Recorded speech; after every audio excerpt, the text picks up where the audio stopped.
Let's know you, sir, officially for record purpose, and to carry out properly our constitutional oversights on all revenue generating agencies, including private companies. We are still going to invite all the private companies that has to do with any collection of VAT that are not remitted into this federation account.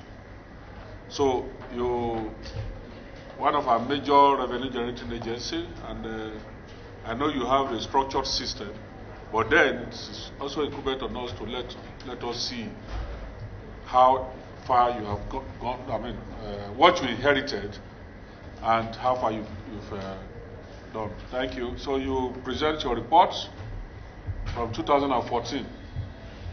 Thank you, Mr. Chairman. Honorable Chairman, honorable members, we have this document that we have submitted, and then we go through, and they are all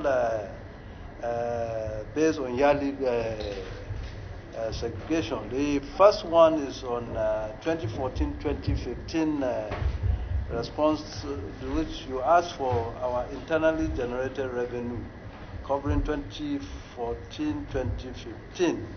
And when we came, I came into the leadership of Nigerian Customs Service in September 2015. So whatever happened between 2014 and up to August 2015 is the records that we have dug out that we are presenting here.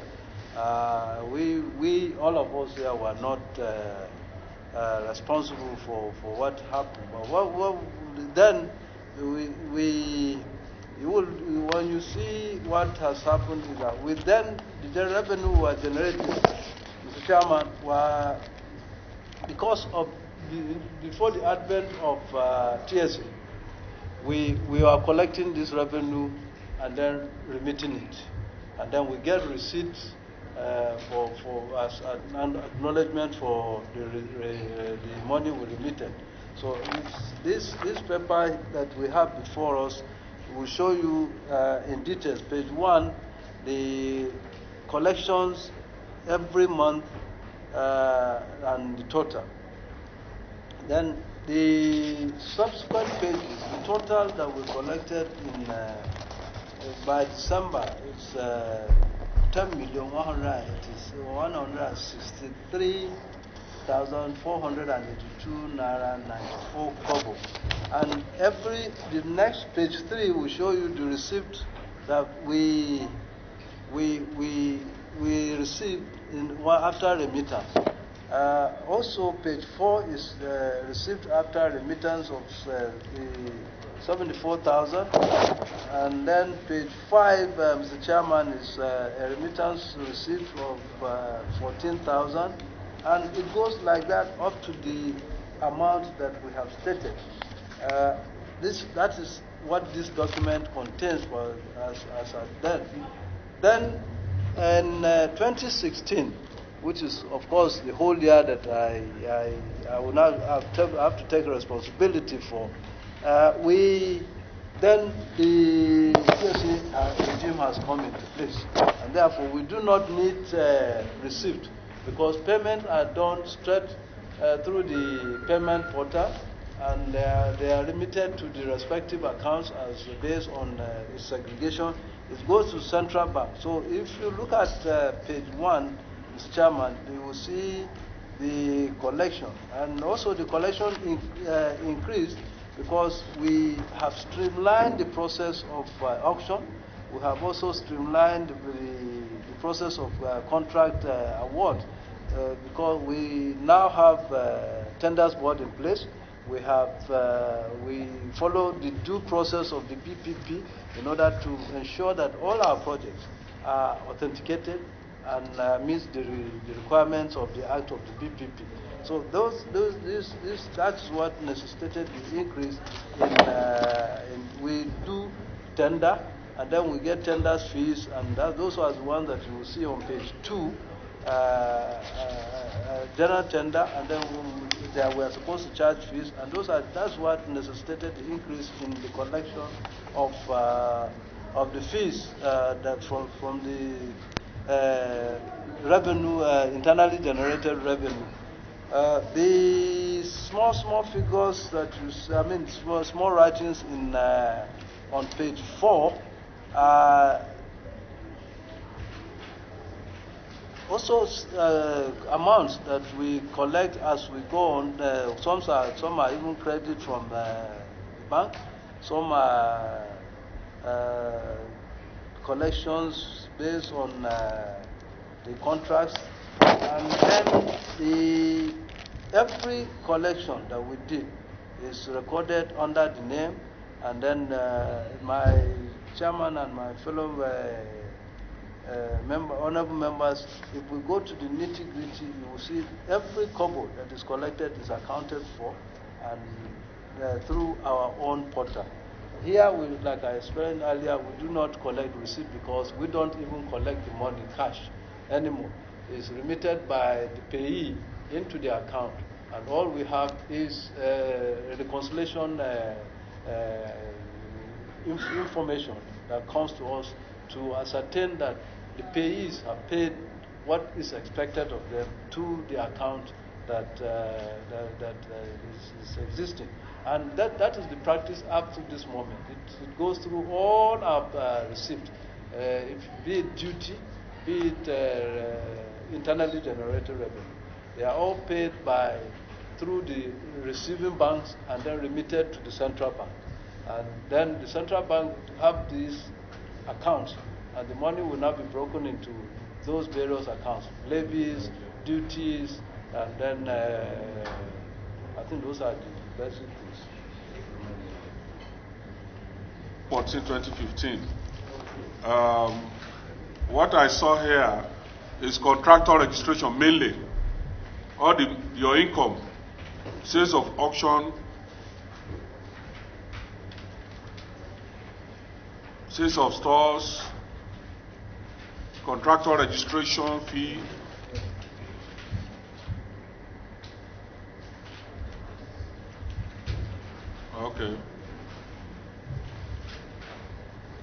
Okay, only in November, that's page 2, I can see tender fee, which I was looking for. Yeah, that's when we started applying the strict process of tender. Yeah, because I wanted to ask, throughout 2014, 2023, before you came, does it mean that there were no tenders at all? No tender, all the contractors, they just registered and they were getting jobs, no tenders? Well, Mr. Chairman, was showing that there were tenders. Like I said, when I started my brief with that, we dug out the records that are available. And from 2014 up to the time I took over, we could not find anywhere where there was tender, and public tender that was made. So we are presenting to you what we have on our records. Members, any questions? It has nothing to do with the collection of duties and whatever. Do you understand? It's purely the IGR. Collections. This time around, particularly on excise duty. Can you educate us on excise duty? We have to make payments on excise. On excise, like evaluation is done, Mr. Chairman knows very well, having been part of the customs committee. One, you know that we only collect excise on 2 items. That's tobacco and alcoholic beverages. Liquor. Which that means that apart from breweries and tobacco companies, nobody is paying excise as of today. And since the regime of TSC, they have been remitting their money direct into the account, and all we get is the acknowledgement and the consultation from central bank. So that process has not changed. Now that we hope that government would broaden the base of excise, since our revenue target has been increased almost double to 1.67. We need every kobo that we can collect. And we have been pleading with government to now broaden the excise base so that it can incorporate also carbonated drinks. Because if the reasoning was that alcoholic beverages are injurious to our health, Tobacco are injurious to our health, and therefore they are taxed. Carbonated drinks are also injurious to our health. So, and they equally need to be taxed. And that's the argument we are putting across, and hopefully we'll get that.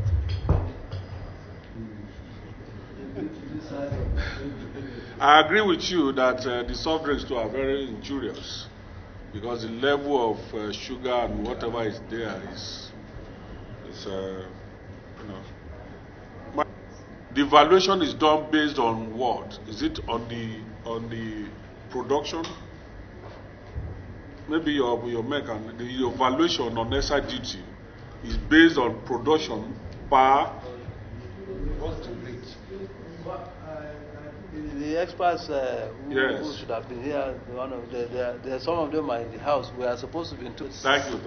Yes. So it's been based on what they call cost analysis, and that is volume is now the volume is calculated, and then look at all from the raw material to the bottle itself. All the inputs that makes up a bottle of a beer. Yes. Then that is the unit cost, and then it's based on that the duty is deduced from there. So the tax, the excise duty is per bottle, for example, no matter how small it is. That's right. It's per bottle. Yes. Okay. CG, you do us please an outline of your collections. Okay. From these two, the excise duty collected from that 2014 till date. Okay. The reason why I asked you, yes, let me be straightforward, is the fact that majority of these liquor companies, the volume of profits they declare every year must have shown that Nigerians take a lot of their products. And so we want to see whether it is commensurate with what we have collected. Yes, another. I'm thinking that it will not be out of place for the Nigerian Customs to request for treasury receipt for all remittances. You go for reconciliation with the Office of the Accountant General. So I'm thinking after you must have agreed, reconciled your remittances with the Office of the Accountant General, it will not be out of place to request for treasury receipt.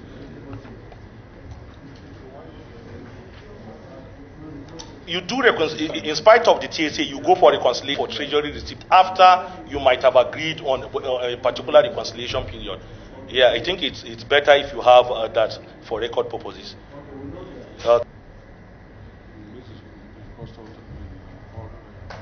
Good for us to mention it to you.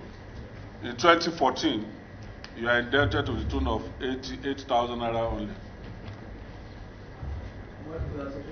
With their Akatajara's, our officers there from Akatajara's office, and the woman sitting beside me here too. This woman here is also from Akatajara's office. So there is a need to reconcile this 88,000.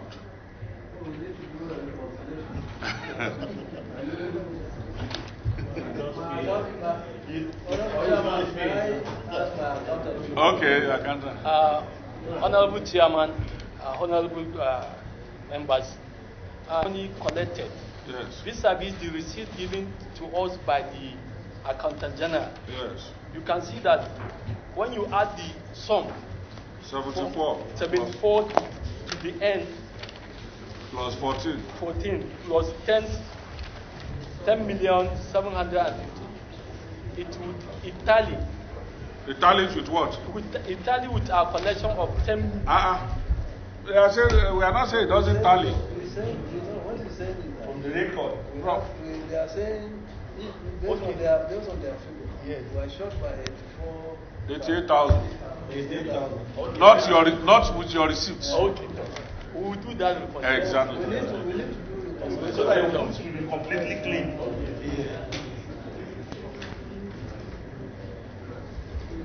Remits.